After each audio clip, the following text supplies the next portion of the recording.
ভিডিওতে আমরা শেখাবো কিভাবে বিভিন্ন ফল দ্রুত এবং সহজে কাটতে হয় যাতে আপনি সেগুলো ভালোভাবে খেতে পারেন। প্রথমত, তরমুজটি অর্ধেক করে কেটে নিন, তারপর একটি টুকরো কেটে একটি প্লেটে রাখুন, তারপর অনুভূমিক এবং উল্লম্বভাবে কাটা করে একটি জালি তৈরি করুন, অবশেষে প্রান্ত বরাবর একটি বৃত্ত কাটুন এবং আপনার তরমুজের টুকরো থাকবে। দ্বিতীয়ত, কমলার উভয় প্রান্ত কেটে নিন, তারপর উল্লম্বভাবে অর্ধেক করে কেটে নিন, কিন্তু সম্পূর্ণ আলাদা করবেন না, তারপর অনুভূমিকভাবে টুকরো করে কেটে নিন। এটি করার মাধ্যমে আপনি একটি নিখুঁত ফল পাবেন এবং আপনার মুখ নোংরা হবে না। তৃতীয়, কিউইয়ের প্রান্তগুলি কেটে নিন, তারপর পৃষ্ঠের উপর একটি হালকা কাটা তৈরি করুন এবং সেখান থেকে একটি চামচ ঢুকিয়ে খোসা বরাবর ঘোরান। পুরো কিউই পাল্প বেরিয়ে আসবে, যা আপনি সরাসরি খেতে পারেন বা আরও টুকরো করে কেটে খেতে পারেন। চতুর্থত, আনারস। প্রথমে আনারসের মাথা এবং লেজ কেটে নিন, তারপর মাঝখান থেকে অর্ধেক করে কেটে নিন, তারপর আনারসের টেক্সচার দেখে একই সাথে তির্যকভাবে কেটে নিন।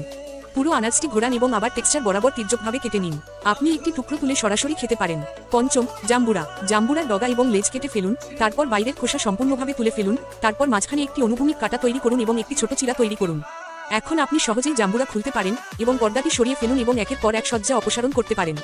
এটা খুবই সহজ। ষষ্ঠ, ড্রাগন ফল। প্রথমে ড্রাগন ফলের পাতা কেটে ফেলুন, তারপর মাথা এবং লেজ অনুভূমিকভাবে কেটে নিন, তারপর উল্লম্বভাবে অর্ধেক কেটে নিন।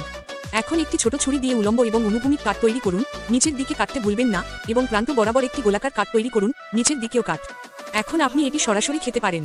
সপ্তম, আম। গর্তের সাথে দাঁড়িয়ে আমটি কেটে নিন, তারপর অর্ধেকটি তুলে নিন এবং উল্লম্ব এবং অনুভূমিক কাট তৈরি করুন, সাবধান থাকুন যাতে আপনার হাত কেটে না যায়।